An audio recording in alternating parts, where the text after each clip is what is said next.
Bien, en primer lugar, felicidades a todos, mi más sincera enhorabuena por haberos presentado ya al MIR 2017 y por haber dejado atrás un examen tan duro como el que acabáis de realizar. No duro por el examen en sí mismo, ahora veremos que no ha sido de los peores que ha puesto el Ministerio, pero sí que es dura lo que es la fase de la preparación, los nervios antes del examen, las 5 horas que tiene uno que meterse en el aula a rendir como en su vida para obtener el mejor resultado posible. Eso es una cosa que en la mayor parte de los casos habéis dejado atrás y pocas veces en la vida de un médico se siente uno tan liberado como cuando está recién terminado del examen MIR. Así que disfrutad el momento, que os lo habéis ganado después de tanto trabajo.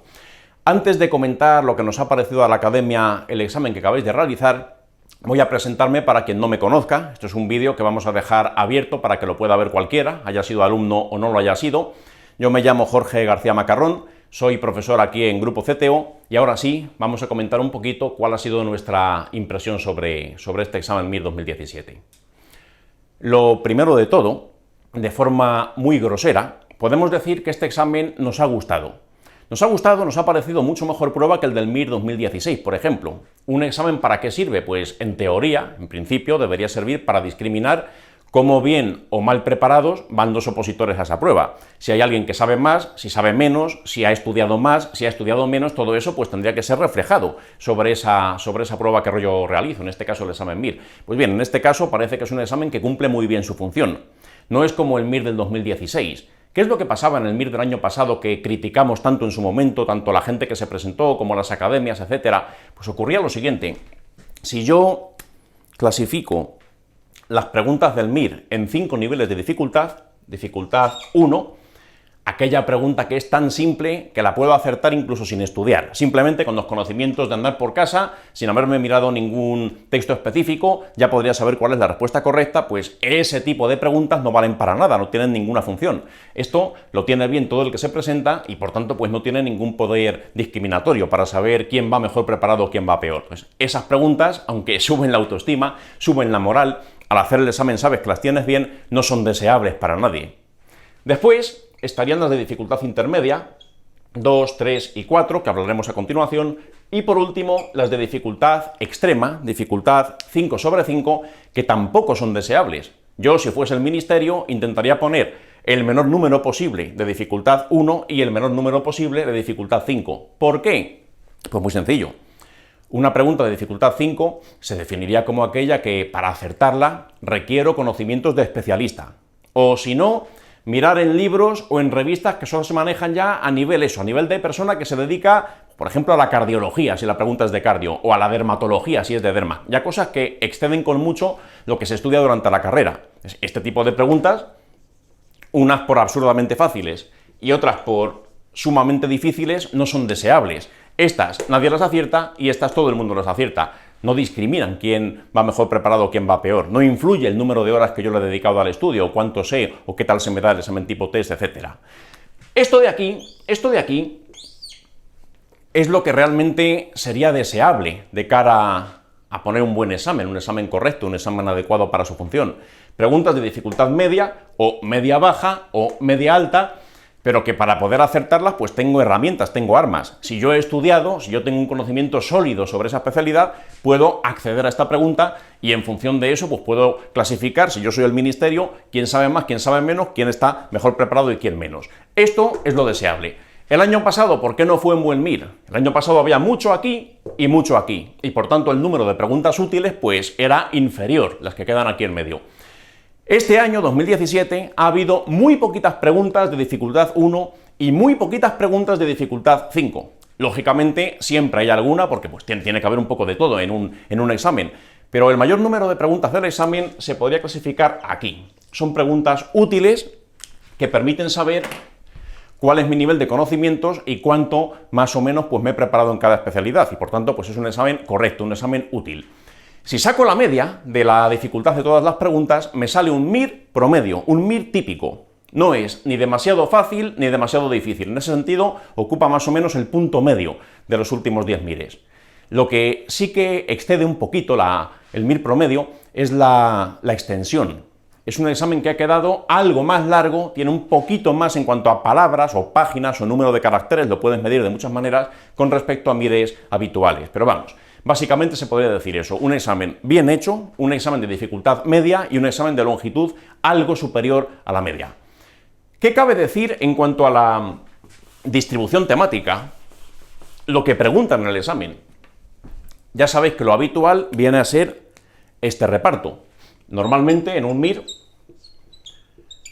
el 60% del examen es todo lo derivado de la medicina interna, es decir, todo lo que viene en el Harrison, Farreras, Cecil, ese tipo de libros, pues especialidades derivadas como cardiología o nefrología o digestivo o infecciosas, todo eso constituye el grueso del examen, 60% del contenido. En este caso, pues se ha cumplido como habitualmente se cumple. Dentro de este 60%, la asignatura más preguntada ha sido, también depende un poco de cómo clasifiques las preguntas, hay veces que hay pues un terreno de solapamiento entre diferentes especialidades, pero a nuestro criterio, la más preguntada ha sido digestivo y cirugía general, que es lo que ocurre habitualmente.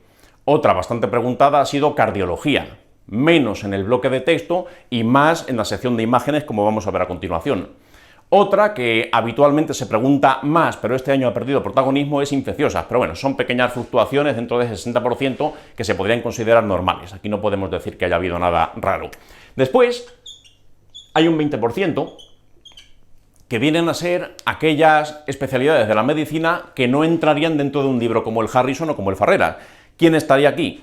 Dermatología, ojos, otorrino, ginecología, pediatría, etcétera. Esto ha sido más o menos un 20%, como siempre suele ser. Y por último, el siguiente 20%, este es el que da un poco más de qué hablar en un examen como este. En cuanto al número global, ha sido eso, un 20%. Ni ha crecido ni ha menguado de forma simple, de forma grosera. Pero si ya nos ponemos a desmenuzar cuál es el contenido del 20% restante, aquí estaría un poco, pues, todo lo demás. Asignaturas del principio de la carrera, tipo farmacología, o tipo anatomía humana, o de anatomía patológica incluso. Aquí también estaría epidemiología y estadística, y planificación y gestión, ese tipo de materias, e incluso también bioética, legislación sanitaria, comunicación médico-paciente, ese bloque que debutó el año pasado en el examen MIR, pues todo eso estaría aquí. ¿Y qué es lo que llama la atención de este último 20%? Pues lo primero, estadística y epidemiología han recuperado su número normal de preguntas. Tradicionalmente ha sido un bloque muy preguntado en el MIR, estadística y EPI. Eso lo sabéis todos los que habéis preparado el MIR, por lo menos con nosotros, pero el año pasado, de una forma como un tanto ambigua, un tanto rara, perdió protagonismo habiendo 6 o 7 preguntas menos de las que tenían normalmente. ¿Qué es lo que sí creció el año pasado, que llamó mucho la atención? El número de preguntas de vacunas. ¿Qué es lo que ocurre? El Ministerio, esto lo podéis comprobar cuando veis un cuadernillo, veis que las preguntas de EPI, estadística, preventiva y planificación y gestión tienden a estar juntas en el mismo bloque. Entonces, ¿qué es lo que pasa? El Ministerio el año pasado lo que hizo fue lo siguiente: asigna un número total a todo este bloque, que para él pues le da una consideración como cerrada, y al aumentar el número de vacunas, medicina preventiva, así es como ellos lo clasifican, en las academias cuando hablamos de vacunas solemos meterlas en pediatría, que tiene pues más relación con ese grupo de edad, pero para el Ministerio suelen meterlas en otro bloque, medicina preventiva. Entonces por eso, al aumentar este número, bajó este número, menos estadística y menos EPI. Aquí creció 6 o 7 y aquí perdieron 6 o 7. El número global para ellos se mantuvo. ¿Qué ha pasado este año? El tema de los antivacunas, el tema del regreso de la difteria, que el año pasado fue una cosa muy mediática en nuestro país, eso ya ha pasado de moda y el Ministerio este año, pues las preguntas de vacunas que el año pasado puso, este año no ha habido ninguna. ¿Qué ha pasado entonces? Esas 6-7 preguntas han vuelto a su lugar original y por ese motivo pues se ha comportado como un MIR de los de siempre, con mucha estadística, con mucha EPI, incluso metiendo un gráfico en la sección con imágenes, como vamos a ver después. ¿Qué más cabe destacar? Bioética, legislación sanitaria, comunicación o relación médico-paciente, ese tipo de preguntas parece que el bloque se ha consolidado. No sé si recordáis lo que sucedió el año pasado. El año pasado el Ministerio hizo historia y de hecho fue mencionado en la prensa internacional incluso, y en nuestro país en la radio y en televisión hubo entrevistas, hubo de todo, sobre una pregunta que pusieron donde un residente llamado Juan tenía una paciente joven de 15 años que se llamaba Sofía. Sofía le agrega al Facebook y preguntaban qué había que hacer. había que aceptarla, no había que aceptarla, había que echarle una pequeña bronca y decirle que respete los límites entre médico y paciente, había varias posibilidades. Bueno, pues ese tipo de preguntas han vuelto, ¿eh? Aquí tenemos, en este examen hay 6 preguntas, si no recuerdo mal, sobre ese bloque. Ninguna, desde luego, tan peculiar como lo de Juan y Sofía. La verdad es que si me está oyendo alguien del Ministerio, le pediría que el año que viene, por favor, vuelvan a poner una pregunta cuya protagonista, o sea Sofía, o sea Juan, o sean los dos, para desvelarnos en qué quedó todo aquello. Esa relación que nació en la planta, cuando ella ingresó, no me acuerdo por qué causa, a ver al final en qué derivó. Tenemos todos los que nos dedicamos al MIR y todos los compañeros médicos jóvenes que se están preparando el examen MIR, tenemos y tienen curiosidad por saber en qué terminó la cosa. Así que bueno, si alguien nos oye del Ministerio, que por favor el año que viene incluya alguna pregunta para que lo sepamos. Tengo que deciros a todos, y en particular a los alumnos de CTO, que claro, una vez que ya se incorpora una novedad al MIR, ya no pilla por sorpresa, y la segunda vez que esto ocurre, y que hay pues más preguntas sobre legislación, cuándo llamar al juez, cuándo no hacerlo, cuándo hay que ofrecer un consentimiento informado verbal, cuándo tiene que ser escrito, ese tipo de cosas, o cuándo hay que respetar la autonomía del paciente pase lo que pase. Bueno, pues todo ese tipo de cuestiones lo habéis hecho muy bien en este MIR, en particular los alumnos de CTO. Ahí sí que hemos visto grandes diferencias entre la gente nuestra, los que os habéis preparado con nosotros, y alumnos externos. Hemos visto que significativamente ahí, en ese bloque, os habéis lucido. Ya veo que esas preguntillas que os hemos metido todo el año en los simulacros y las explicaciones posteriores y el hecho de fallar y aprender del error os ha servido de mucho, y por eso ese bloque, cuando corrijáis el examen, vais a ver que lo tenéis bien, si no todas las preguntas, muchas de ellas en la mayor parte de los casos. Bien, pues poco más que decir. Sí que añadiría un pequeño detalle con respecto a este último examen MIR, y es que el número de preguntas ha crecido en la sección con imágenes. El año pasado metieron la novedad de que cada pregunta con imagen tenía una imagen propia. Hasta el 2016, las preguntas con foto eran casos clínicos complejos. Las 2 preguntas, misma imagen. 2 preguntas, misma imagen. El año pasado pusieron pregunta, imagen, cada pregunta tenía su propia imagen, era un caso independiente de la siguiente pregunta, y este año, manteniendo esa filosofía, lo que han puesto ha sido 32 preguntas con fotografía, 32 imágenes. En esto sí que ha sido el MIR que más fotografías ha incluido de toda la historia del examen. Bien, pues a continuación vamos a analizar un poquito cómo ha sido la parte con imagen. Cuando hemos hablado con algunos de vosotros, nos habéis transmitido que la mayor dificultad que os ha parecido ha sido esa. El bloque de imagen os ha resultado pues más largo, que es verdad que objetivamente es más largo, y también más difícil. Así que bueno, vamos a comentar algunas de esas preguntas, a ver si realmente eran tan complicadas o no lo eran. En la sección de imágenes, lo primero que nos ha llamado la atención es el desafío en público que ha lanzado el Ministerio de Sanidad a la Real Academia de la Lengua Española, a la ortografía castellana. ¿Por qué digo esto? Muchos no os habréis dado cuenta porque cuando estás nervioso en el examen MIR y estás concentrado en otras cosas, pues pasa desapercibido. Pero solamente aquí, en el cuadernillo de imágenes, hay 33 faltas de ortografía.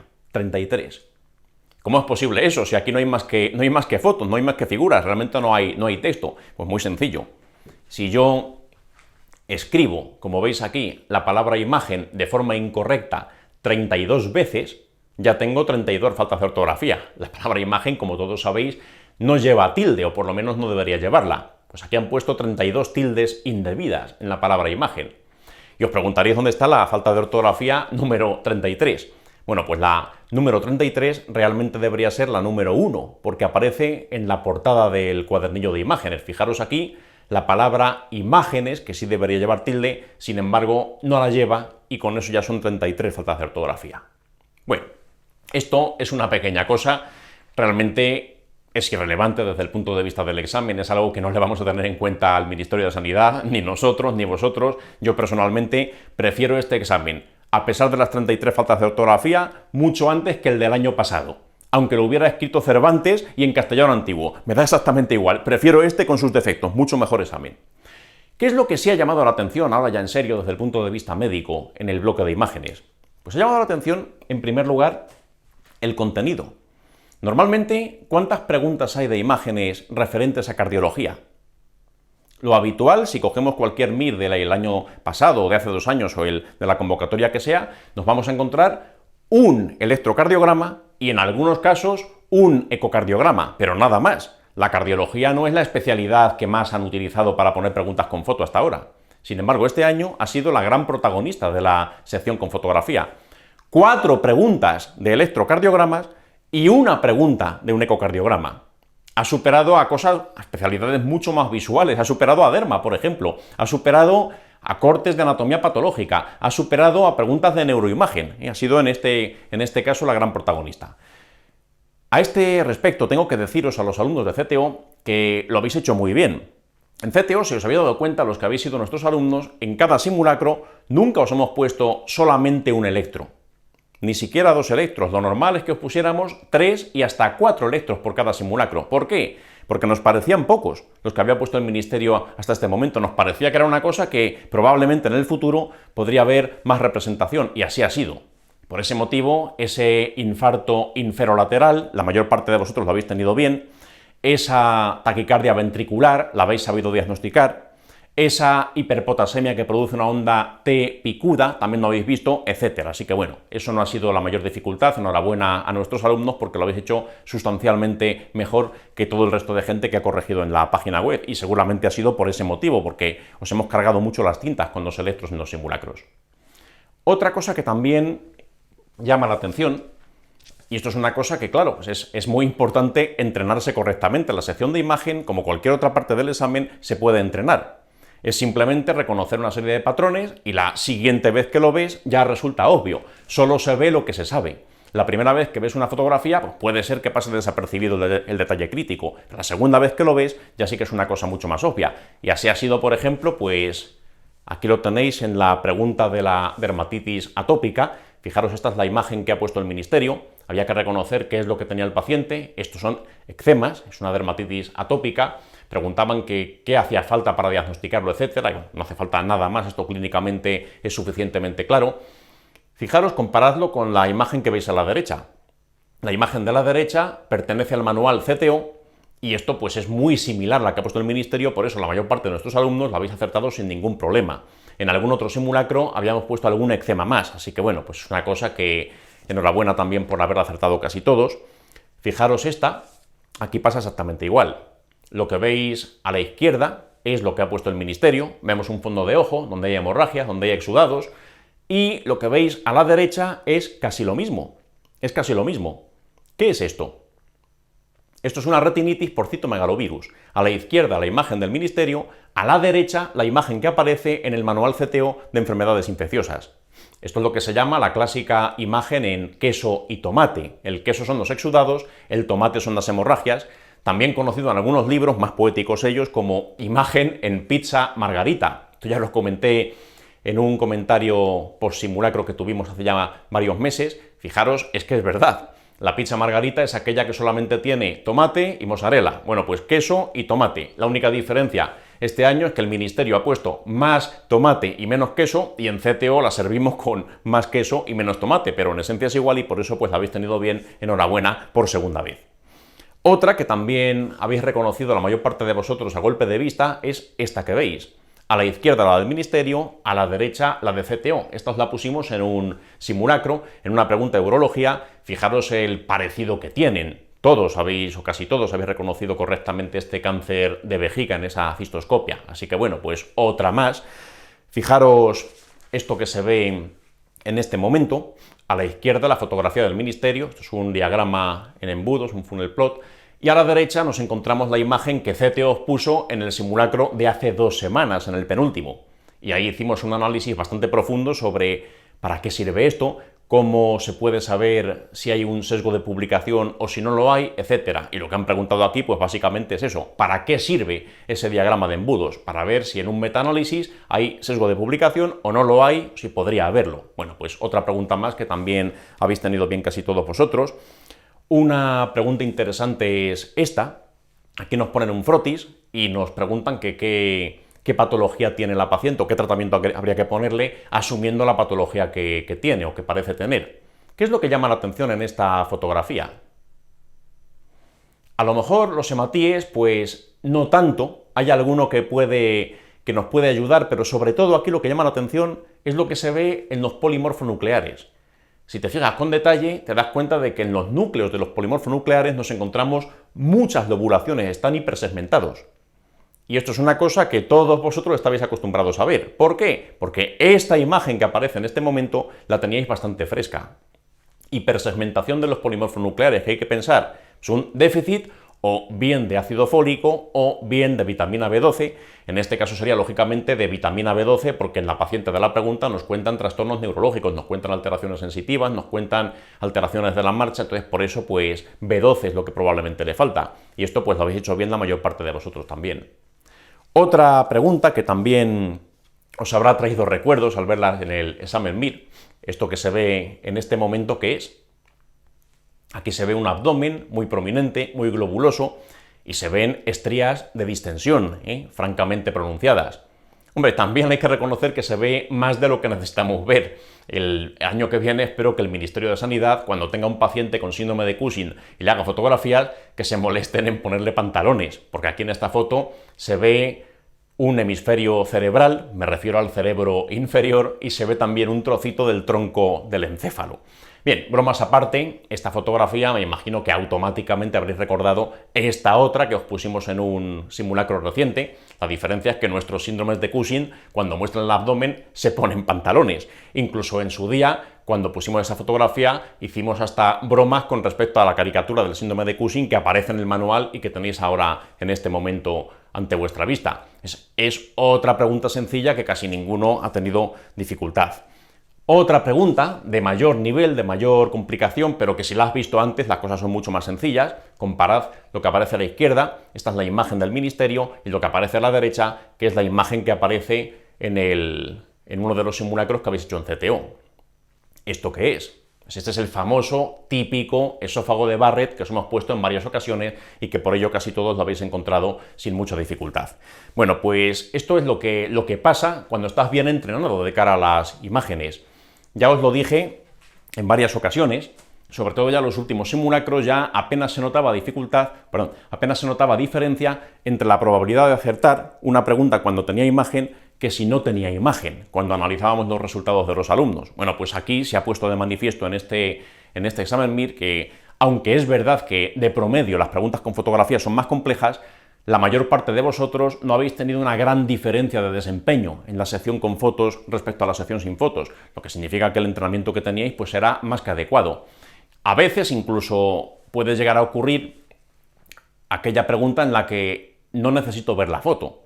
Lo que me cuentan del paciente o de la paciente es suficientemente típico como para que no tenga ni que mirar la imagen. Por ejemplo, tenemos una donde nos hablan de una paciente que tiene positividad para CD15, positividad para CD30, solamente con esos marcadores ya pensarían en una enfermedad de Hodgkin. Pero aún así, el ministerio me da una imagen por si me quiero lucir, ya que he estudiado tanto, ya que he mirado tantas preguntas de hematología durante el curso, aquí lo tenéis. ¿A qué os suena esto? Esto lo habéis visto 400 veces en los simulacros. ¿Y esto qué es lo que representa? Aquí lo veis más pequeño, más lejano, y aquí más en grande, imagen con la que ya hicimos un comentario hace ya tiempo cuando os pusimos este simulacro. Vemos la típica célula de Rastenberg, que es la característica de la enfermedad de Hodgkin. Decíamos que esa célula tenía forma de ojo de búho, pues aquí lo tenéis. Dos grandes núcleos con dos nucleolos muy prominentes. Si alguien no ve un búho, pues hombre, le puedo ayudar para que lo tenga más claro, pero vamos, la imagen era lo suficientemente típica para que nadie tuviera gran dificultad.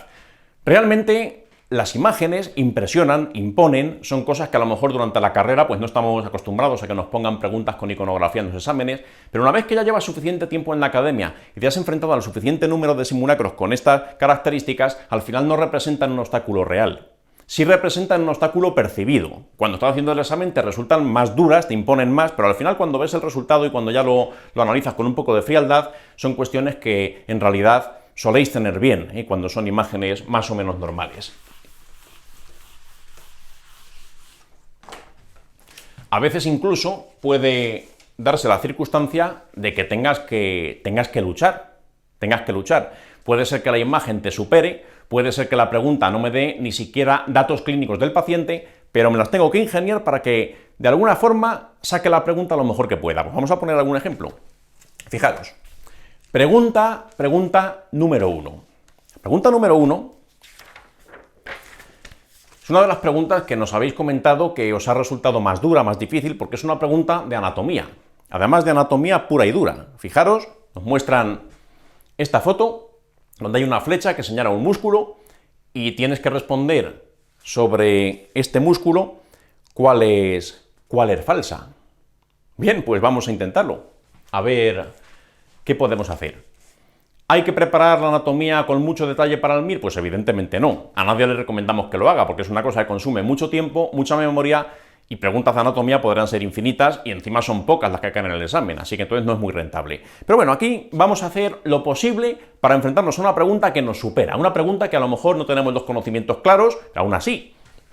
Lo que siempre os digo cuando sois alumnos de la academia, hay que acertar. No es cuestión de saber, es cuestión de acertar, es cuestión de poner la cruz en su sitio. Te dan 4 opciones y la respuesta correcta en algún momento la vas a leer. La cuestión es que hagas todo lo necesario para reconocerla. Incluso hay veces que vas a marcar una respuesta sin tener totalmente claro qué es esa. Pero eso es el arte del examen tipo test, saber qué es lo que puedo hacer cuando no tengo conocimientos suficientes, cuando la pregunta me supera o me ponen las cosas difíciles. Esta pregunta, ¿podéis con ella? O por lo menos se pueden descartar varias opciones sin hacer un gran esfuerzo. No es tan difícil. Vamos a ver. Analicemos. ¿Por qué se puede sacar o por lo menos aumentar la probabilidad de acierto en esta pregunta? Dice, está inervado o inervada esta estructura por el nervio mediano. Bueno, puede ser que no lo sepa.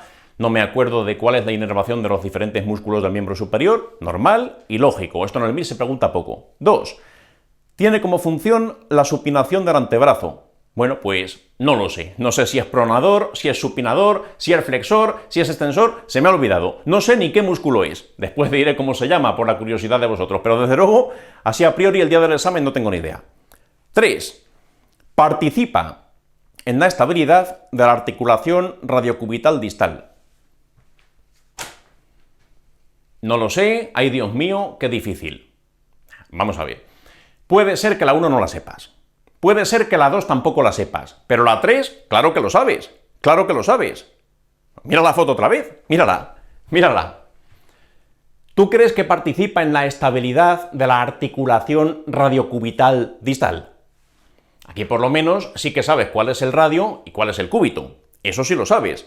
El que está más exterior es el radio, que se continúa con el primer dedo, el dedo gordo, que es como lo llama el vulgo, y al otro lado que tienes el cúbito. Y fijaros que la articulación radiocubital distal está bastante cerca de donde está este músculo. Y este músculo parece que va del cúbito al radio, o del radio al cúbito, según lo quieras mirar. Luego entonces, en cierto modo, ¿qué es lo que está haciendo? Está contribuyendo a la unión de estos dos huesos. Está ligando, entre comillas, anatómicamente estas dos estructuras óseas, radio y cúbito. No es un ligamento, pero está haciendo las veces de ligamento, porque va de uno a otro, Forma parte de hace como un mecanismo de sujeción. Esto es lo mismo que en ciertas articulaciones, pues a lo mejor si los ligamentos, por el motivo que sea, están hiperlaxos y es una articulación que tiende al esguince fácil o tiende a luxarse, ¿qué es lo que te recomienda el traumatólogo o el fisioterapeuta? Que fortalezcas la musculatura de alrededor, porque si está fuerte, puede contribuir a dar más estabilidad a una articulación. Pues lo que te están diciendo es eso. Fíjate que está muy próximo a esa articulación y al unir un hueso a otro, pues probablemente contribuirá a estabilizarla. Es lógico, es normal, lo estás viendo, no tiene más dificultad. La 3 es evidente, solo tenías que mirarlo. Mirarlo y razonar un poquito. El problema es que, claro, cuando te presentas al examen MIR, pues tienes un tiempo limitado por pregunta, pero visto fríamente, se podía saber que la 3 era correcta. Y fijaros la 4. La 4 me dice, tiene su origen en el cuarto distal de la cara anterior del cúbito y su inserción en el cuarto distal de la cara anterior del radio. A lo mejor no lo sé a priori, pero vuelvo a mirar a la imagen y ¿qué me encuentro?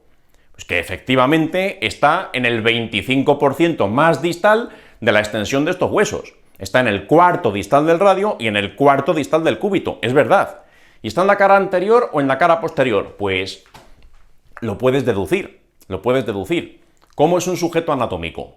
Un sujeto anatómico se supone que está así, esta es la posición anatómica. Pulgar hacia afuera, el radio queda exterior y el cúbito queda interior.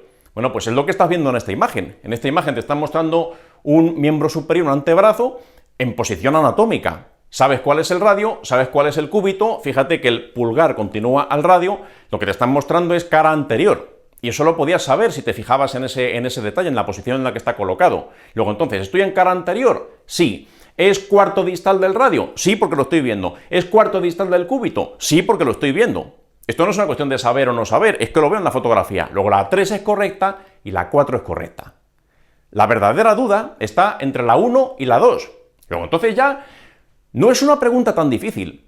Difícil sería si después de analizarla sigo dudando entre las 4 opciones. Pero dudo entre 2 opciones. No está mal, al 50%, no está mal, para no haber estudiado anatomía. Y ahora intento rematar. A lo mejor no puedo, pero por lo menos ya la probabilidad de acierto ya es mayor. Dice la 1, está inervada por el nervio mediano.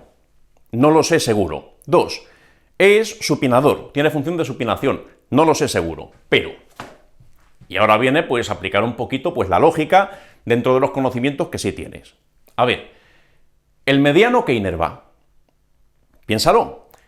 Es normal que no sepas cuáles son todos los músculos que inervan el nervio mediano. Es lógico y es normal y no pasa nada, pero ¿el mediano por dónde va? ¿Va por la cara anterior del antebrazo o va por la cara posterior? Y eso lo sabéis todos. ¿Por qué? Porque ya os hemos contado muchas veces lo que es el túnel carpiano, en reumatología y a lo mejor incluso en alguna otra especialidad. Y has visto vos pacientes durante tu preparación que tenían el túnel carpiano y había que percutirles aquí para hacer no sé qué maniobra, porque por ahí pasa el mediano y pasa por cara anterior, y el mediano sabes que si pasa por cara anterior, ¿qué inervará? Pues coño, músculos de la cara anterior del antebrazo, lógicamente.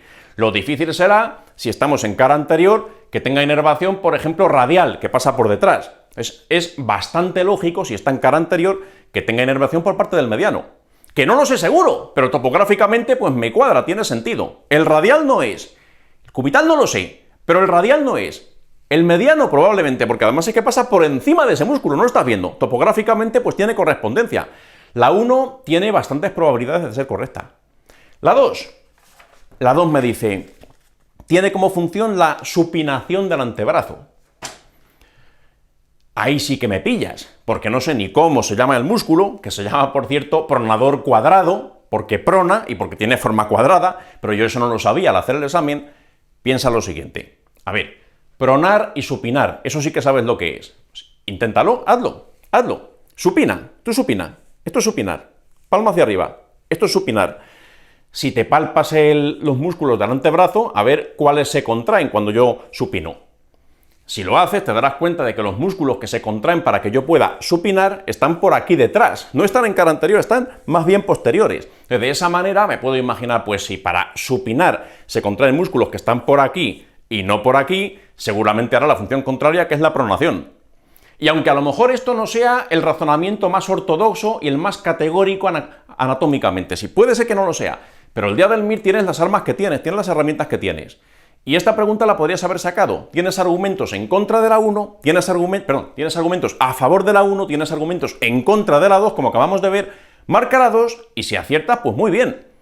Y si fallas, tendrías que estar orgulloso de ese fallo, porque por lo menos lo has luchado. Lo importante es luchar las preguntas que no sabes, no quedarte especulando tal, no lo sé, ay Dios mío, qué miedo, y contestar al azar. Eso es lo que supone pues una diferencia entre 10-15 puntos entre una persona que ejerce estas cosas y una persona que pasa de intentarlo porque se rinde antes de tiempo. Aquí se podía sacar, como habéis visto. Otra, que también se podía pelear hasta cierto punto. Fijaros, pregunta número 3. Pregunta número 3.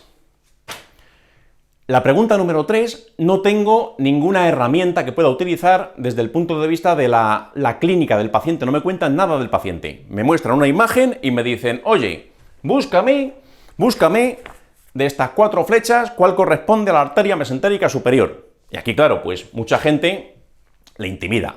¿Por qué? Porque no es fácil. Hombre, sí es fácil cuando lo has hecho 40 veces, cuando ya en los simulacros, pues estás harto de hacerlo, harto de verlo, pero si es la primera vez que te enfrentas a una cosa así, pues no es tan sencillo. ¿Cómo podrías haberlo más o menos intuido cuál es? Pues piensa lo que sí sabes. Estoy hablando bajo la perspectiva de una persona que no está acostumbrada a ver tags abdominales. ¿Qué es lo que sí sabes de la mesentérica superior? Tú sabes que es rama directa de la aorta, eso sí lo sabes. Esta es la aorta. Y sabes que la mesentérica superior sale de la aorta formando un ángulo más o menos de unos 45 grados, y sabes, por las preguntas que has estudiado de digestivo y de cirugía general, que hay veces que hay pacientes que tienen FA, que embolizan, se mete por aquí el émbolo y eso me da una isquemia aguda mesentérica. Esa es la parte del manual en la que más se menciona la mesentérica superior, que es la que se ocluye en ese contexto. Bueno, pues solamente por eso ya sabes qué posición tiene con respecto a la aorta, eso sí lo sabes. Sabes que está más o menos cerca, sabes que forma una angulación de 45 grados, pues hombre, si yo tengo que localizarla en esa imagen, si el TAC lo que hace es esto, cortar al paciente en rodajas, ¿cómo se va a ver esto? Estos cortes lo que me van a mostrar va a ser una estructura redondeada más gruesa, que será la aorta, y justo enfrente habrá una estructura redondeada más pequeña, que será la mesentérica superior. Ya está. ¿Que nunca he visto un TAC? Bueno, pues mala suerte. O por lo menos sí que sé que la arteria es una aorta, sé que la aorta es una arteria, sé que es redondeada y sé que en una imagen como esta se localiza dónde está la aorta, eso sí lo sé. La aorta está pues justo delante de los cuerpos vertebrales, ahí la puedes encontrar, y justo delante, ¿qué tienes? Es una flechita que pone 2. Bueno, pues esa es la mesentérica superior. Las otras están demasiado lejos, ¿eh?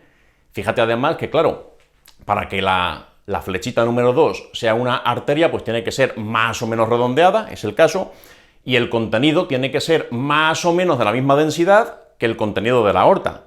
Más o menos tiene que ser igual, tiene que ser el mismo nivel de gris blanquecino que tiene. Pues ahí está, sabías perfectamente cuál era, por lo menos podías saberlo. Si conocías que es una rama directa de la aorta, y eso lo sabéis todos por las preguntas que aparecen, como digo, en digestivo. Pero una cosa que se podía luchar, aunque no sepas mucho de radiología abdominal. Vamos a ver alguna otra. Esta sí que es muy complicada, muy complicada. La número 4. La número 4 es una pregunta que intimida nada más verla, porque lo que te están poniendo es un corte histológico de una biopsia tomada de una lesión pulmonar. Y a ver qué tipo de tumor es. Pues esto es muy difícil, pero que sea muy difícil no es impedimento para intentar acertarla. La número 4, he escuchado argumentos de todo tipo. La forma más ortodoxa y más académica de sacarla sería la siguiente. Sería decir, muy bien, ¿esto qué es? Corte histológico de un supuesto tumor pulmonar. Qué fácil, porque fíjate, en el centro de la imagen aparece una perla de queratina. Eso es una perla de queratina. El carcinoma epidermoide se llama epidermoide porque reproduce estructuras similares a la epidermis, ¿eh? Parte de una metaplasia escamosa que después maligniza y por eso pues voy a encontrar estructuras similares a la queratina. Por eso pues la respuesta correcta es carcinoma escamoso. Bien, claro, pero esto no es realista. Esto no es realista. Esto solamente sería realista si lo ve un residente de anatomía patológica o un patólogo, pero el estudiante medio, cuando está preparando el MIR, no sabe reconocer a golpe visual cómo es un adenocarcinoma, cómo es un microcítico, cómo es un escamoso, etc. Tiene que haber otra forma. ¿Cómo lo habéis hecho alguno de vosotros, que nos lo habéis comentado por mail o por redes sociales? Pues una cosa que han hecho, un razonamiento muy sencillo que han hecho algunos de los compañeros, es el siguiente. Vamos a ver. Hombre de 73 años con hemoptisis, no cuentan nada más de él. Tiene una opacidad pulmonar que se biopsia. ¿El diagnóstico histológico que se muestra en la biopsia cuál es? Han dicho, como no sé ver la foto, no veo nada en la foto, vamos a jugar con lo que sí tengo. A ver, una persona de 73 años con hemoptisis, y te están contando cosas que son tumorales, de mayor o menor gravedad, o con diferentes tipos histológicos, pero aquí, ¿qué es lo más normal? Si una persona de 73 años empieza con hemoptisis, ¿qué piensa? Sin ver las opciones. Pues algún tipo de cáncer de pulmón. Bien, dentro de los tipos de cáncer de pulmón, como no soy capaz de reconocer la imagen, pues lo normal sería que valorases los más corrientes. Podrías pensar la opción número 1, adenocarcinoma, eso es uno de los más normales, o la 3, carcinoma escamoso, es otro de los más normales. De estas 4 opciones por probabilidad, o la 1 o la 3, son los cánceres de pulmón de siempre. A lo mejor no tienes claro si la 2 o la 4 pueden dar hemoptisis, pero por probabilidad tú sabes que la 1 y la 3 son seguramente las opciones que están valorando para que dudes. ¿Qué pongo? ¿1 o 3? Ya he descartado 2, ya estoy al 50%. Lo que ha hecho mucha gente al enfrentarse a esta pregunta, en lugar de mirar fijamente la imagen durante otros 2 minutos y medio, que eso no te va a solucionar nada porque no lo sabes ver, han dicho, coño, pues mira, si tiene hemoptisis, ¿por qué será? Será más probable que sea un epidermoide. ¿Por qué? Porque el epidermoide, y esto sí que lo sé porque lo he estudiado, suele tener una posición central, suele aparecer en tráquea o grandes bronquios, en estructuras más bien axiales, mientras que el adenocarcinoma aparece en zonas más próximas a pleura, por eso da más derrames, etcétera, pero será menos probable que dé hemoptisis porque está más lejos de la vía aérea. Entonces, por eso pues voy a marcar epidermoide. Si me equivoco, pues mala suerte, pero por lo menos pues he hecho un ejercicio de intentarlo. Y hubieras acertado porque esa es la respuesta correcta, carcinoma epidermoide. Es mucho más fácil, mucho más normal sacarlo así que sacarlo por la misteriosa perla de queratina que solo yo soy capaz de reconocer cuando me ponen la fotografía. No creo que el ministerio tenga como objetivo que sepas reconocer esa estructura. Que a lo mejor sí, te da el punto, pero realmente había otras formas más sencillas de sacar la pregunta. Siempre tienes que verlo con múltiples puntos de vista cuando no lo tienes claro. Después, vamos a ver, otra que también pasa más o menos lo mismo. Pues fijaros, pregunta número 8. La pregunta número 8 me cuentan un caso clínico bastante largo y ya sabéis, por lo que os decimos en la academia, qué es lo que hay que hacer ante un caso clínico largo. Un caso clínico largo, sobre todo si es el día del MIR, lo normal es que si te lo lees y después lees las 4 opciones, al final terminas leyéndolo por segunda vez, porque estás nervioso, estás preocupado, tal, y puede ser que haya cosas que hayas pasado por alto. Por eso tiendes a leerla por segunda vez y eso pues hace que mucha gente pierda tiempo y mucha gente tenga dificultad para terminar el examen en las 5 horas reglamentarias. ¿Qué había que hacer cuando un caso clínico es muy largo? Léete primero las 4 posibilidades, las 4 opciones. Y una vez que ya tengo en mente las 4 opciones, va a ser mucho más sencillo cuando me leo por primera vez el caso clínico. Y las opciones pues son las siguientes. Las opciones me dicen: 1. Habrá que implantar una prótesis transcatéter en posición aórtica. 2. Valvuloplastia percutánea con balón en válvula aórtica. 3. Cirugía sobre la mitral, a ser posible reparadora. 4. Tratamiento médico es suficiente y no hay que operar de ninguna manera sobre ninguna válvula. Vamos a ver. Hay 2 opciones que hablan de válvula aórtica, otra habla de válvula mitral, otra habla de manejo conservador, tratamiento médico, y cuando me pongo a leer me cuentan que tiene 42 años, me cuentan que tiene episodios de falta de aire por la noche, que lo obliga a incorporarse, luego cede progresivamente. Nos dicen que hay un deterioro progresivo de su capacidad funcional según van pasando las semanas y dice que, bueno, que si sube un piso de escaleras, pues se ahoga. Vamos a ver. Aquí, con esto, con independencia de la válvula que sea, porque parece que el contexto de la pregunta está en una valvulopatía, que aún no sé cuál es. ¿Tú crees que esto lo vas a manejar con tratamiento médico? Parece que es como muy sintomática y además una persona joven, con lo que tiene una valvulopatía, lo normal sería que fuese progresando más y más. Es difícil que sea la opción número 4, aunque no tengas mucha idea del capítulo. Por lo menos pues ya vas haciendo un enfoque. Sigo leyendo y me dicen al final, oye, que tenemos un equipo portátil de ecocardio en urgencias y se hace la siguiente prueba de imagen. Y aquí es cuando ya cunde el pánico. A ver, ¿qué se ve aquí? Aquí se ve una doble imagen, una a la izquierda y otra a la derecha. ¿Qué llama la atención? Mira, lo primero que llama la atención es la generosidad por parte del autor de la pregunta, por parte del ministerio, que te han marcado las diferentes estructuras. A lo mejor esta pregunta hubiera sido mucho más complicada para un profano en la materia, para gente que no sabemos ver ecocardios bien, si no me hubiesen puesto lo que es cada cosa. Pero aquí sí que me han dicho dónde está el ventrículo izquierdo, dónde está la aurícula izquierda y dónde está la aorta. Entonces, a la derecha, en la sección de Doppler color, lo que veo es que lo que esté pasando, que a lo mejor no sé lo que es, no sé si a lo mejor es una insuficiencia, si es una estenosis, pues no lo sé, porque es la primera vez en mi vida que veo una prueba como esta. Lo que estoy viendo es que la alteración me la están mostrando entre ventrículo izquierdo y aurícula izquierda. Ahí es donde está ese flujo que me hace una parte del color es azul, parte del color es naranja, que a lo mejor no sé interpretar. Pero desde luego el problema que estoy viendo en la imagen de la derecha está entre ventrículo izquierdo y aurícula izquierda. ¿Qué válvula está ahí? ¿Qué válvula separa la aurícula izquierda del ventrículo izquierdo? La pregunta se podía enfocar de una manera tan sencilla como esa. Todos sabéis que es la mitral. Ahora dependerá de las opciones. Pero desde luego, si tiene algún problema será en la mitral, porque si no, no me hubieran mostrado esa imagen. Así que de esa forma, la opción número 4, he dicho que no por sentido común, porque lo veo muy sintomático, muy aparatoso y es una persona joven. La 1 y la 2 me hablan de patología aórtica Y lo que me han mostrado aquí está en posición mitral. El problema está entre ventrículo izquierdo y aurícula izquierda. Luego entonces la respuesta correcta tiene que ser la que ponga mitral. Y la única que cumple ese criterio pues sería la 3. Cirugía sobre la válvula mitral, a ser posible reparadora. Pues estupendo, ya tengo un punto más. Y eso que no sé interpretar ecocardiogramas, pero es que no es el objetivo. El objetivo es acertar preguntas y se podía hacer en este caso. Bien, vamos a ver si hay alguna más que se presta a ejercicios parecidos. Y vemos una en la pregunta número 10. Fijaros aquí en la 10. Me dicen que es una persona de 80 años, que tiene hipertensión arterial, dislipemia, artrosis, está con enalapril e hidroclorotiazida, también con simvastatina y de vez en cuando paracetamol. Y atención, consulta con prurito. Lesiones pruriginosas, nos dicen que están en tronco y extremidades, nos dicen que no se ha hecho tratamiento médico, lleva así un par de semanas, y bueno, está febril y hemodinámicamente está estable. Nos dicen que cuál sería la opción correcta. Vamos a ver la foto. Vamos a ver la foto.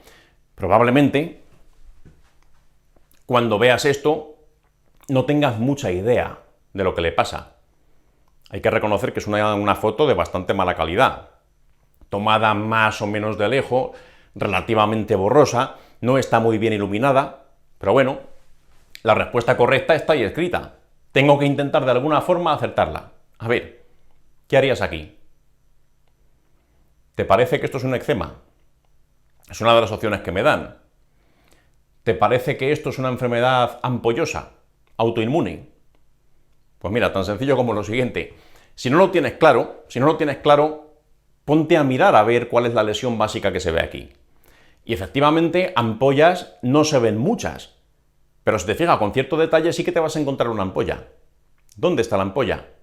Si veo ampollas, ya no voy a contestar ninguna opción que tenga que ver con eczemas. Si veo ampollas, voy a poner la opción que diga enfermedad ampollosa. ¿Se ven ampollas? Sí se ven ampollas. En este momento, ¿qué es lo que está señalando la flechita? Oiga, es que solamente veo una en toda la imagen. Bueno, pero la ves. A lo mejor si miras con más detalle te encuentras alguna más, pero se ve una ampolla además de cierto calibre. Esto es una enfermedad ampollosa autoinmune con bastante probabilidad.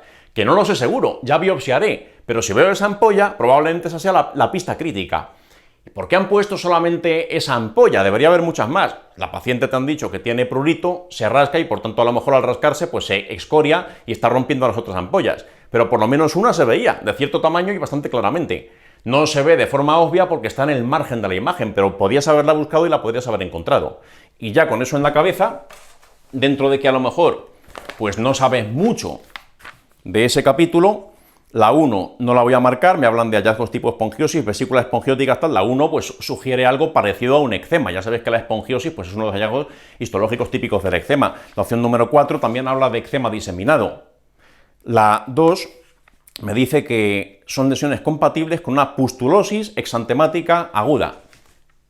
A lo mejor no lo sabes seguro y no sabes ni siquiera lo que es la pustulosis exantemática aguda, pero ¿has visto pústulas? ¿Has visto alguna pústula? Aquí no se ve ninguna pústula como tal. Una pústula es una lesión de contenido líquido que está llena de pus. Aquí no parece que sea el caso. Pero sin embargo la opción número 3, pues parece que sí que es más compatible. Una ampollosa autoinmune, se ve una ampolla, tiene una edad más o menos típica para empezar con una ampollosa autoinmune. ¿Cuál sería? Probablemente. ¿Cuál sería la ampollosa autoinmune más frecuente en una persona de 80 años? Pues lo más normal sería un pemfigoide ampolloso, que ya biopsiaré y ya confirmaré. Pero por lo menos la pregunta pues la he enfocado correctamente y se veía una ampolla suficiente para poder acertar, por eso era la 3. No tenía más, muchas veces es ser un poquito observador. Después, más. Pregunta número 17. Esta. La 17. Este es el tipo de preguntas que no tienes ni que mirar la foto. Aquí la foto ejerce un papel puramente decorativo. Es como la pregunta antes del Hodgkin. Viendo CD15 y CD30 me podía haber ahorrado el mirar la fotografía. Pues aquí pasa igual. La número 17 me cuentan que es una persona que es de Jamaica, que tiene 22 años, que tiene lesiones, que tiene dolor durante varios años en diversas articulaciones. Me dicen que hay una lesión ulcerada dolorosa en la pierna, que lleva 3 años con ella. Pues ya está, es suficiente. Es que en la foto además veo la úlcera. Bueno, pues me hacen una fotografía de la úlcera para que ya les crea del todo. Efectivamente tiene una úlcera, pero es que ya me lo habían dicho en el enunciado. Luego entonces aquí la foto ni mirarla. ¿Qué tiene?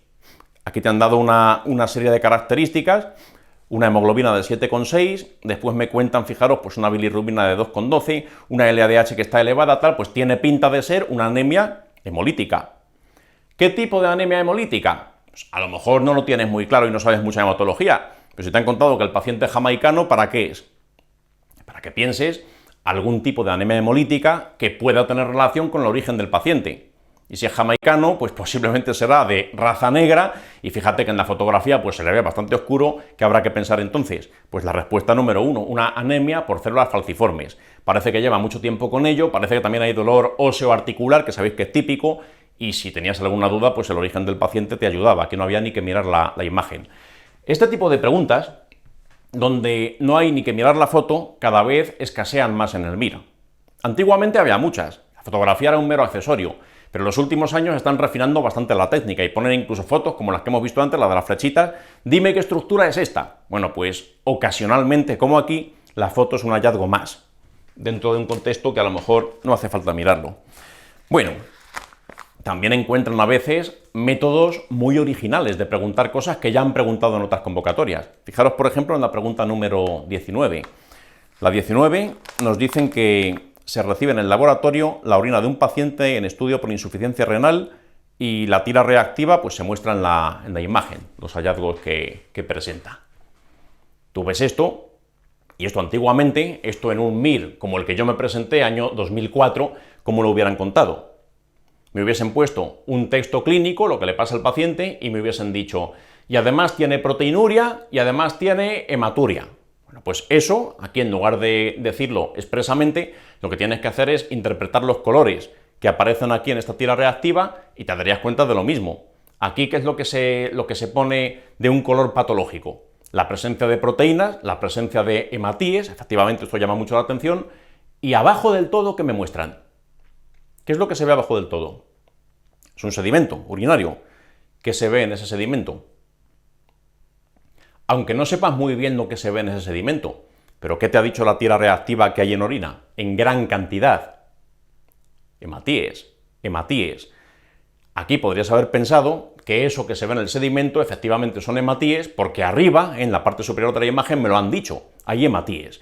Y si me fijo en ese sedimento, me doy cuenta de que esos hematíes son como muy diferentes entre sí, tienen una morfología como muy distinta unos de otros. Luego entonces aquí, ¿qué conclusión podría sacar? Si esto es una pregunta a la antigua usanza, te hubieran dicho, estudio por insuficiencia renal, con proteínas, tiene proteinuria, tiene hematuria, y la mayor parte de los hematíes son dismórficos. Y es verdad que lo son muy diferentes entre sí y casi ninguno tiene una morfología normal. ¿Qué tienes que pensar cuando hay hematuria con hematíes dismórficos en un porcentaje altísimo? Que la patología que tenga este paciente seguramente será a nivel del glomérulo, acordaos, hematíes dismórficos. Desde las opciones que me dan, la opción número 1 no tiene mucho sentido, porque si fuese la opción número 1 en nefrótico por cambios mínimos, ¿hay que habrías visto? Pues exclusivamente proteinuria, pero no me hubiese encontrado nunca hematuria, ni hematíes dismórficos, ni mucho menos, por eso la 1 pues la puedo descartar. La opción número 3 dice nefropatía intersticial crónica, eso no es una patología glomerular, la descarto por eso. La 4, insuficiencia renal prerrenal, eso tampoco es una patología glomerular, la descarto por ello. Los hematíes dismórficos me orientan directamente a la opción número 2, síndrome nefrítico, eso sí que tiene que tener un origen glomerular, por definición, por eso marco la 2. Los hematíes dismórficos del sedimento, que antes lo contaba en modo texto y ahora lo veo en modo imagen, es más difícil, es verdad. Pero aún así, dedicándole el tiempo suficiente y pensando un poquito, podrías haber visto la respuesta correcta, que es la 2, en este caso, síndrome nefrítico. Bueno, pues nada más con respecto a la pregunta 19. Otra que nos ha gustado mucho, porque además esto ha premiado ampliamente a nuestros alumnos de CTO, es la pregunta número 23. Esa la habéis tenido bien muchos de vosotros. ¿Qué ha pasado aquí? ¿Qué nos muestran en la imagen? Nos dicen que tiene 58 años, nada de interés, salvo que es fumador, con disnea progresiva, y nos muestran, pues, una imagen que es la siguiente. Aquí que llama la atención. Si es que tiene un hemitórax blanco, ¿Qué te puedes plantear aquí, ante un hemitórax blanco? De las opciones que me dan, hay dos que son el principal diagnóstico diferencial, la principal duda, Y esto es una cosa que, bueno, pues ha implicado un cierto razonamiento que casi todos habéis tenido bien por preguntas parecidas en los simulacros que en su momento fallasteis. En la preparación del MIR, lo dijimos muchas veces, se aprende mucho más de los fallos que uno comete cuando hace simulacros o cuando analiza preguntas que estudiando muchas horas o yendo mucho a clase. Porque un fallo duele, un fallo enseña. Fijaros aquí, entre las opciones, lo que la mayor parte de la gente ha dudado, pues es o la 3, atelectasia. Eso puede ser perfectamente una causa de que el emitora se vea blanco por completo, como aquí. O la opción número 4, derrame pleural. Si es un derrame pleural masivo, pues puede invadir todo el emitora y por ese motivo pues puedo tener una imagen parecida a la que he visto aquí. Atelectasia o derrame pleural. Ambas cosas podrían ser sugestivas. Este paciente, ¿qué es lo que tendrá seguramente? Pues probablemente, ya que nos cuentan que es fumador de larga evolución y nos muestran esta placa, pues o tendrá o un cáncer de pulmón que está dando derrame y como consecuencia de ello pues se forma un derrame masivo, o podrá ser a lo mejor un cáncer de pulmón que aparece en un bronquio proximal, cierra el bronquio y te hace una atelectasia, y por eso pues tienes esta imagen. ¿Cuál de las dos es? Sencillo si lo has visto antes, y muchos lo habéis visto antes por los simulacros. Aquí tenéis la imagen del ministerio. Esta es la imagen que corresponde a una atelectasia, es lo que tiene seguramente. ¿Por qué? ¿Por qué atelectasia y no derrame? Porque un derrame podría dar una imagen parecida. ¿En qué me fijo para saberlo? Que ya comentamos. En la tráquea. En la tráquea. Una atelectasia es una pérdida de volumen. Por tanto, en el hemitórax que está colapsado, atelectasiado, dicho incorrectamente, ¿qué es lo que sucede? Se está perdiendo volumen, por eso al perder volumen ahí se va reabsorbiendo aire, se va a ver pues de ese color más blanquecino, cambia la densidad radiológica y lo que hace es desplazar la tráquea hacia esa zona que está colapsada. ¿Por qué? Porque ahí antes había un aire que ahora ya no hay porque está colapsado el bronquio, entonces por ese motivo la tráquea se desplaza hacia la atelectasia. Ahí hay una pérdida de volumen, por eso arrastra la tráquea. ¿Cómo hubiera sido una imagen de un derrame pleural masivo? Pues como veis en este momento. Muy parecida, pero la diferencia es que un derrame sí que ocupa espacio, sí que ocupa un volumen. Claro, si lo que tengo es un hemitórax lleno de derrame, sea agua, sea sangre, o sea del tipo de derrame que sea, eso ocupa espacio y lo que hubiera hecho es desplazar las vías respiratorias hacia el otro hemitórax, como veis aquí. Es que la tráquea, en lugar de ir hacia la zona blanca, se va hacia el otro pulmón que todavía queda sano, porque está siendo empujado, porque el líquido del derrame sí que te ocupa espacio y por eso lo desplaza. Entonces, esa es la diferencia. Para distinguir entre las dos era cuestión de mirar la vía respiratoria, mirar la tráquea, si va hacia el blanco, atelectasia, o contrariamente, y en ese caso hubiera sido un derrame. Así que bueno, atelectasia por lo que hemos dicho, respuesta correcta la 3. Vamos a ver alguna más y ya pasamos a la segunda mitad segunda mitad no, resto del examen, que es la mayoría, las preguntas sin imagen. Vamos a ver primero la pregunta número 25. Esta, la 25, fijaros que nos dan relativamente poca información. Nos dicen que tiene disnea durante las últimas 24 horas, nos dicen que viene de México y nos cuentan qué diagnóstico es el más probable. Bien, ¿qué os hemos dicho durante toda la preparación?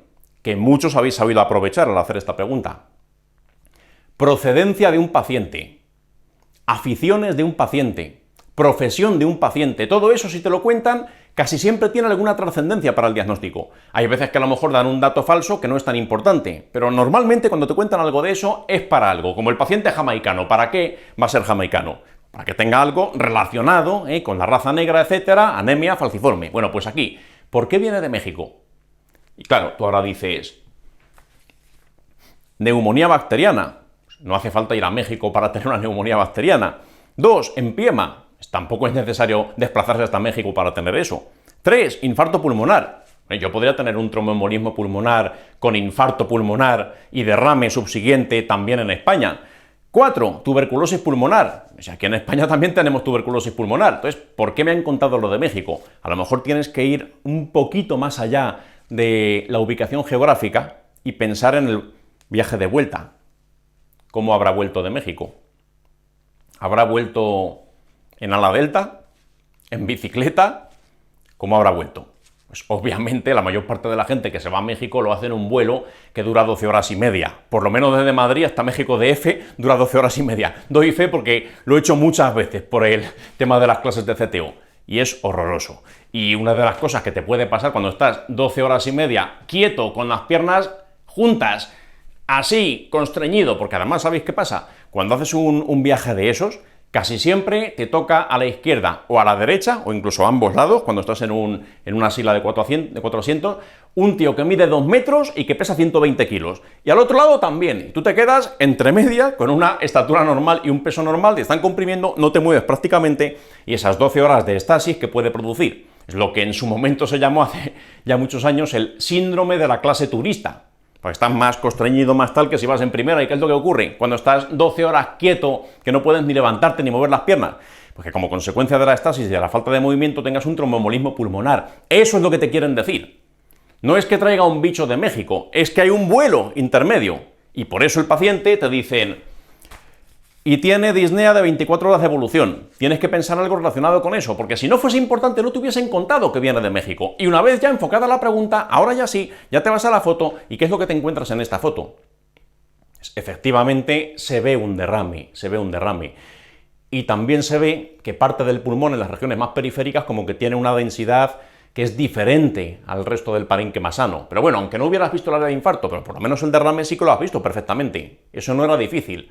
Si vinculas eso al vuelo y te acuerdas que hay veces que el tromboembolismo pulmonar, cuando afecta pues, una zona muy periférica, da infarto tal, pues puede cursar con derrame, ya tienes la pregunta hecha.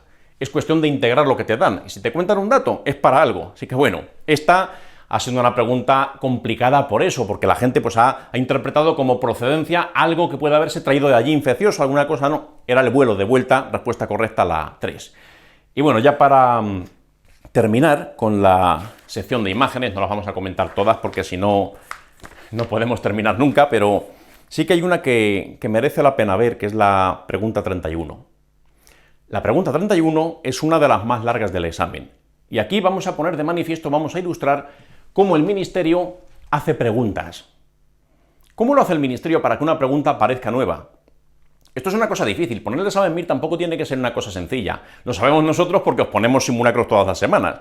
¿Qué es lo que pasa cuando pones un simulacro, cuando pones el MIR de verdad? Pues tienes que intentar poner preguntas de tal manera que sean más o menos originales. Algo que no todo el mundo se sepa del año pasado o del año anterior. Y eso a veces pues es difícil, porque hay temas que están ya muy explotados. ¿Qué es lo que hace el Ministerio muchas veces? Pues hace cosas como la que he hecho aquí. El Ministerio, en el año 2004... puso una pregunta 85 del año 2004, lo recuerdo perfectamente porque fue el año que me presenté, y ahí, por primera vez, cayó la enfermedad de Still del adulto. Eso es lo que preguntaron, por primera vez en la historia del MIR. ¿Qué hace el Ministerio muchas veces para que una pregunta antigua parezca nueva, sin complicarse mucho la vida? Pues lo que hacen es añadir una fotografía, o añadir algún detalle clínico, o cambiar la edad al paciente, etcétera. Pero básicamente está todo ya preguntado.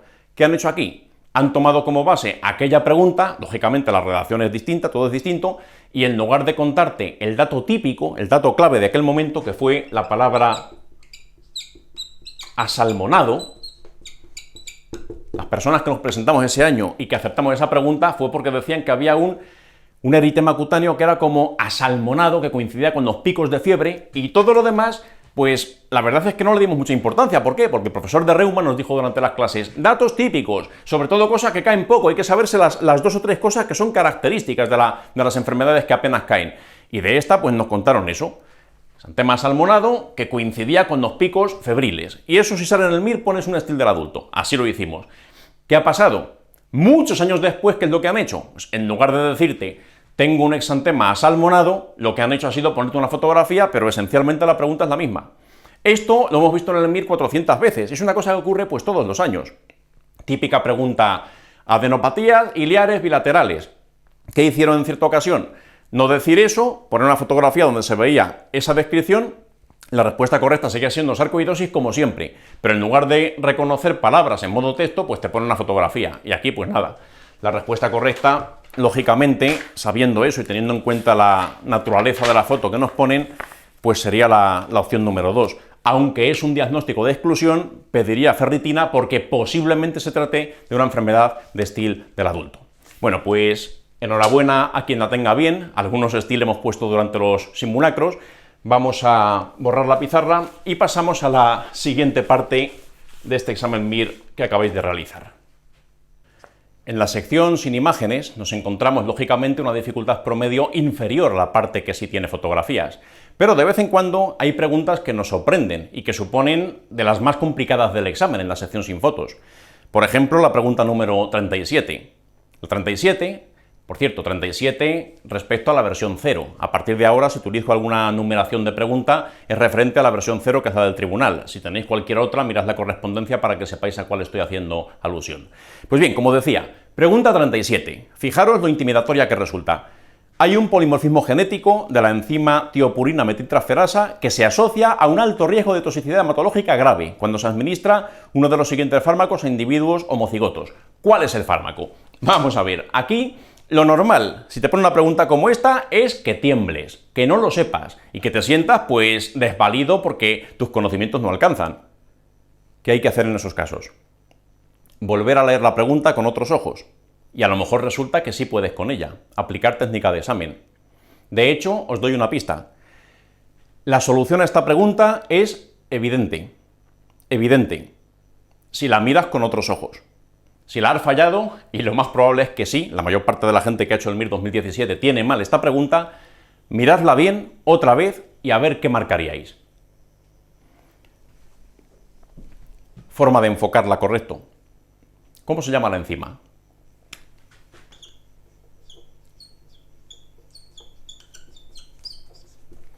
Tiopurina metiltransferasa. Pero bueno, tiopurina. ¿Cómo se llaman los fármacos que me darán como opción de posibles respuestas? Me hablan de la warfarina, me hablan de la azatioprina, me hablan de la isoniazida, me hablan de la succinilcolina. ¿Cuál te parece que va a ser el correcto? Es que no lo sé, no he estudiado, este capítulo no lo domino, no sé ni de qué va esta pregunta. No te preocupes. Ya sabes que en farmacología, los fármacos, si tienen un nombre, suele ser por algo. Otra cosa es que no sepas por qué, pero tiene una lógica. Los nombres en química se ponen por algún motivo. Y cuando una enzima y una sustancia se llaman parecido, a lo mejor es que tienen cierta conexión. Porque la enzima transforme ese sustrato, o porque ese sustrato a lo mejor modifique la capacidad de la enzima y sea un inductor o un inhibidor, no lo sé. Pero la cuestión es que en química o en farmacología los nombres algo te dicen. Y de las 4 opciones que me dan aquí,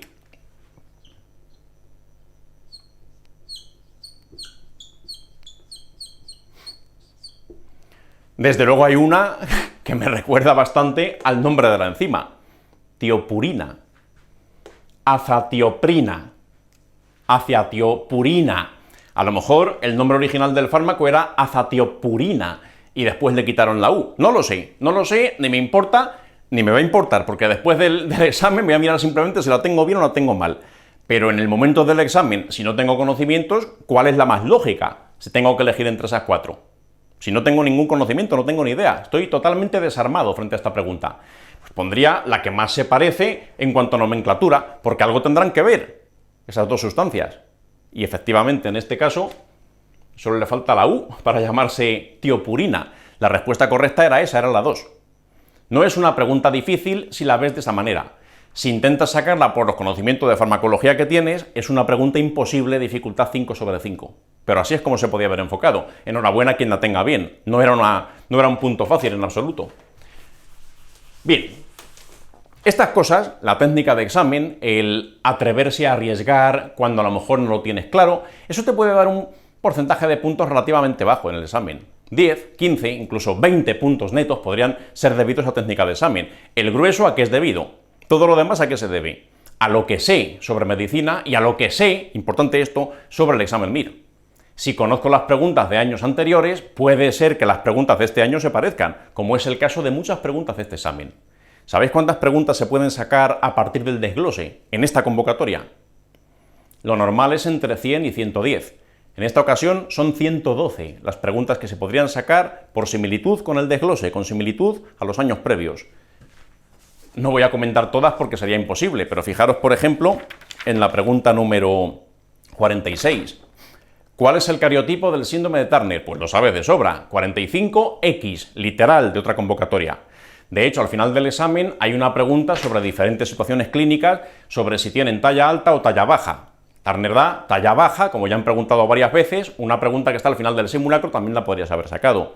Pregunta número 54. Esta me trae nostalgia, porque esta 54 es idéntica o casi idéntica a una que yo me encontré en el MIR del 2004, hace 13 años, también preguntaban esto exactamente igual. ¡Hay cristales de struvita! ¿Qué bicho está implicado? El mi año ponía Proteus sp, es decir, Proteus especies, y aquí concretan más y ponen Proteus mirabilis, pero vamos, que la respuesta sigue siendo Proteus desde hace 13 años, y cuando yo estudiaba en el desglose ya estaba. Es una de las preguntas más longevas de la historia del MIR. Otra, que también traía en esta categoría. Pregunta número 58. 35 años, varón, te cuentan que se sincopa, que tiene ondas Q profundas, que tiene un soplo sistólico en borde external izquierdo bajo. Esta es la forma típica de siempre de preguntarte por una miocardiopatía hipertrófica obstructiva, como en los simulacros y en el desglose habéis visto 1000. Pregunta 59. ¿Cuál de estas va a ser más permeable a largo plazo? Ponen pues, 4 tipos de injerto para hacer una revascularización. La respuesta correcta pues será la 3, una arteria torácica o mamaria interna, preguntado literal en los desgloses de cardiología. Después, pregunta más moderna, pero que también merece la misma consideración.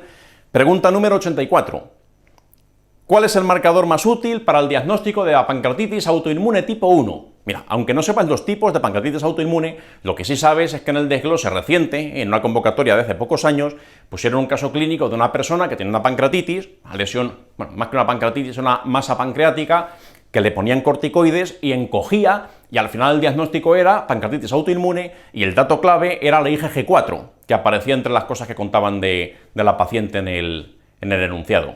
Pues aquí lo que han hecho ha sido, en lugar de preguntarlo como un caso clínico complejo, lo han preguntado de forma teórica, pero la respuesta correcta puede ser la misma, respuesta correcta 4, nivel de IgG4, así de sencillo.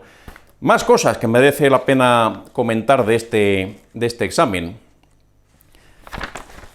Fijaros, por ejemplo, en la pregunta 127. Una pregunta sobre un tema que no domino, que no controlo, una cosa que nunca ha caído antes en el MIR. Pero cuando ocurren esas cosas, como en la pregunta de la azatioprina, ¿qué hay que hacer? Como puedas, como puedas. Y si no puedes acertar, por lo menos descarta lo que sea posible. La pregunta 127 se podría luchar. A lo mejor no acertar del todo, pero sí luchar. Te dicen: ¿cómo se llama el mecanismo por el cual el sistema sanitario público español decide el precio a pagar por un cierto grupo de medicamentos que considera total o parcialmente intercambiables desde el punto de vista terapéutico? Es decir, pagar más o menos lo mismo por un grupo de fármacos que sirven más o menos para lo mismo. ¿Cómo llamarías a eso? Mira, a lo mejor la 1, sistema de precios de referencia, no lo tengo claro. 2, subasta de medicamentos. ¿Tú crees que se llamará así? Evidentemente no. ¿Qué es una subasta? Subastamos la ropa interior de no sé qué músico del año 85. A ver, partimos de 5.000 euros. ¿Quién da más? Yo 6.000, yo 7.000. Eso es una subasta. Eso no tiene nada que ver con lo que cuentan aquí. No hacía falta estudiar mucha medicina para saber que la 2 no era. 3, copago sanitario. ¿Qué es el copago? Solamente tienes que haber visto las noticias los últimos años. El copago ha estado vigente en ciertas comunidades en España y después ha sido abolido con el paso del tiempo. La 3 sabe lo que es el copago, incluso el personal no sanitario. No puede ser. O la 1 o la 4. La 1 dice sistema de precios de referencia, que suena lógico, suena coherente, pues una referencia de precios, es decir, un rango más o menos lógico para una indicación más o menos similar. Pues la 1 pues podría ser. La 4, disposición a pagar. Pues a lo mejor también podría sonar lógica. Es lo que está dispuesto a pagar el sistema por un grupo de fármacos que hacen más o menos lo mismo. La duda razonable, o la 1 o la 4, que no sé si la voy a tener bien o no. Por lo menos me atrevo a descartar cosas. No marco una entre 4 a ver qué sale. Marco o entre la 1 o entre la 4, optimizo mi probabilidad a un acierto de un 50%. Que a lo mejor pongo la 4 y fallo, y luego es la 1, o viceversa. Pero por lo menos lo intento. La respuesta correcta, por cierto, es la 1, para quien tenga curiosidad. Vamos a seguir con otra pregunta que también merece una cierta reflexión, que es la pregunta 196. La 196 ilustra un mecanismo que usa el Ministerio para crear nuevas preguntas a partir de preguntas antiguas sin repetirse.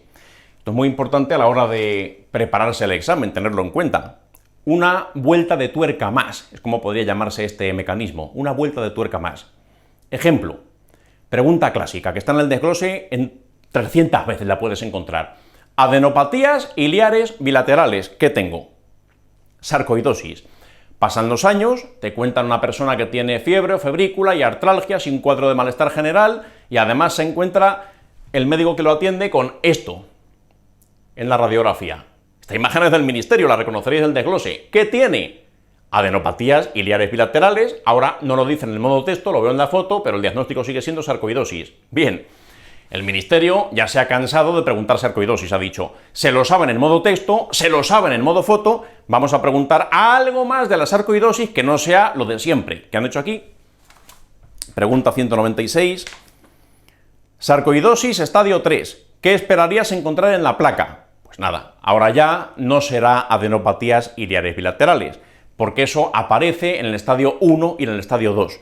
Pero en el estadio 3 la respuesta correcta sería la 1, alteraciones parenquimatosas difusas sin adenopatías iliares. Entonces esto ya quien ha hecho el MIR, pues evidentemente este consejo ya no le sirve, pero si alguien lo está viendo, que todavía está en cuarto, quinto, sexto de carrera, todavía no ha hecho el examen MIR, tenedlo muy presente. El ministerio, cuando un tema está agotado, puede perfectamente volver a preguntarlo, modificando ligeramente la pregunta o preguntando algún detalle que esté muy conectado con lo que ya han preguntado anteriormente. La sarcoidosis tiene 4 estadios radiológicos, pues en lugar de preguntarte el de siempre, pues te pregunto otro. Y sigo preguntando sarcoidosis, que es lo que me gusta preguntar. Porque es que esto es curioso. Hay algunas enfermedades que son mucho más frecuentes en el MIR que en la clínica, que en la calle, que en el hospital. Pacientes con sarcoidosis, lo más normal es que no veáis nunca ninguno, según a qué especialidad os dediquéis, lógicamente, pero la mayoría de los médicos no vais a ver sarcoidosis nunca. Sin embargo, si quieres ver sarcoidosis y de la buena, vete al examen MIR que te servirán un par de raciones. Suele comportarse así. Hay temas que no sé por qué le encantan al Ministerio de Sanidad. Bueno, pues nada, vamos a complacerles. Respuesta correcta la 1. Sabemos perfectamente lo que es la sarcoidosis en estadio 3. Y vamos a continuación a una pregunta que se puede sacar por lógica, aunque a lo mejor no tenga mucha idea del tema, que esto también cuenta, esto también da puntos en el MIR. Pregunta 203, pregunta de traumatología. Nos dicen, 50 años, tiene gota, ha usado corticoides crónicamente y viene con la rodilla inestable. Me dicen que no puede extender la rodilla. Y resulta que la altura de la rótula está baja comparado con la otra pierna, que será la rótula sana, ¿se entiende? ¿Cuál es la sospecha diagnóstica? Vamos a fingir ignorancia casi absoluta, como podría ser la mía. Yo soy un pobre dermatólogo que me dedico a la caspa, a los granos y a luchar contra el prurito ajeno. Y por tanto de traumatología se me ha olvidado casi todo. Veo esta pregunta y diría, pues va a ser o la 3 o la 4. Dos opciones muy similares en su redacción, pero que cambian en una palabra o se modifican ligeramente. Seguramente la intención del que pone la pregunta es hacerme dudar entre la 3 y la 4 en este caso. Y entre la 3 y la 4, rotura de tendón rotuliano o rotura de tendón del cuádriceps, lo que necesito saber para acertar esta pregunta pues sería lo siguiente. Vamos a suponer que esto sea el fémur. Ya sé que es mucho suponer, pero es que el dibujo artístico no forma parte de mis cualidades. Y aquí debajo, la tibia. El peroné no lo pinto porque no sé pintarlo bien. Está junto a la tibia, pero ya está. Bien, aquí quedaría la rótula. Y todos sabemos dónde está el cuádriceps. Este es el cuádriceps y este sería el tendón del cuádriceps, que va ahí a la rótula. Y luego está el tendón rotuliano, que es este. El que fija la rótula a una de las tuberosidades de la parte anterior de la tibia. Bien, bueno, pues esta es la anatomía normal, muy simplificada y muy mal pintada. Pero a ver, piénsalo. La rótula está baja comparado con la otra pierna. ¿Cuál se habrá roto? Sencillo. Si yo quiero que la rótula se caiga, pues se tendrá que haber roto el de arriba. Si el de arriba se rompe, el cuádriceps ya no tracciona de la rótula hacia arriba y por tanto pues se me cae. Ya está, tan sencillo como eso. Si me hubiesen dicho, la rótula está más alta que la otra, se habría roto por aquí y entonces el cuádriceps tiraría hacia arriba de la rótula y estaría más alta. Es simplemente hacer este dibujito y según está más alta o más baja, pues ya sé cuál se ha roto. Es eso y poco más. Y mantenerte frío, lógicamente. Al hacer este tipo de deducciones o razonamiento, pues humildad, porque esto a lo mejor estoy equivocado, porque no lo sé al 100%, pero siempre tienes que intentar sacarlo. Y bueno, pues mucha gente lo ha sacado haciendo este pequeño dibujito, porque la rotura de los tendones de la rótula no es lo más preguntado del MIR precisamente, pero se podía sacar así. Enhorabuena a quien lo tenga bien. Y ya, por último, y con esto ya cerramos para siempre todo lo que tiene que ver, todo ese episodio en vuestra vida que se llama Examen MIR, os deseo fervientemente que ninguno más tenga nunca que analizar ninguna pregunta más allá que la que vamos a ver a continuación. De hecho, es una pregunta muy curiosa. Pregunta 210. Es una pregunta muy curiosa. El índice de Barthel en el MIR es una cosa que es extraña, una cosa que no cae. Sin embargo, esta pregunta 210 procede del desglose. Pero claro, no es de un desglose que os resulta conocido. Esta pregunta salió en el examen EIR, el examen hermano al MIR, pero para enfermería, sacó esta pregunta hace unos cuantos años. Fijaros el ministerio lo que ha llegado a hacer. Ha llegado a tomar preguntas de una base de datos de otro tipo de gente que se presenta de otra carrera para ponéroslas a vosotros. Igual que hay veces que pone preguntas que son de medicina, las modifica ligeramente y van a leer. Pues hay un territorio de solapamiento entre medicina y enfermería. Pues aquí han elegido una pregunta del EIR. Vamos a ver. 210. Dentro de las escalas de valoración geriátrica, el índice de Barthel es una escala de evaluación funcional que mide la capacidad para realizar actividades de la vida diaria, entre las que se incluyen las siguientes, excepto. Mira, esta pregunta es de sentido común. Esta pregunta piensa una cosa. Si quisieran, ¿la podrían haber puesto más difícil? Esta pregunta, si yo soy el ministerio, la podría haber complicado mucho más. Dime de estas 4, ¿cuál no está en el Barthel? Tú la fallas. Vamos que la fallas. La fallas porque no tienes ni idea de lo que es el Barthel. Y sin embargo, aquí, ¿por qué te crees que se han molestado en explicarme lo que es el Barthel? Es un índice que contiene una serie de actividades de la vida diaria. Te lo han explicado. ¿Para qué? Para que puedas acertar la pregunta. Podría haber sido mucho más difícil. El autor de esta pregunta es una buena persona. Y si te ha puesto eso, era para ayudarte. Y a ver, de estas 4, ¿cuál no considerarías una actividad de la vida diaria? Que a lo mejor es una cosa, o las 4 cosas las hago todos los días, pero ¿cuál de estas 4 te parece que no forma parte de la vida diaria? ¿Cuál, en otras palabras, cuál te parece la más elaborada, la que exige más, la más difícil, la que a lo mejor no todo el mundo puede hacer solo? Vamos a verlas. 1. Capacidad para vestirse. Salvo que seas un nudista empedernido, lo normal es que te vistas todos los días. Luego eso, difícil dudar que vestirse es una actividad de la vida diaria. La 1 está clara. 2. Capacidad para ir al retrete. Me imagino que la mayor parte de los que estáis viendo este vídeo, alguna que otra vez vais todos los días. Parece que la 2 va a ser una cosa muy normal y muy cotidiana.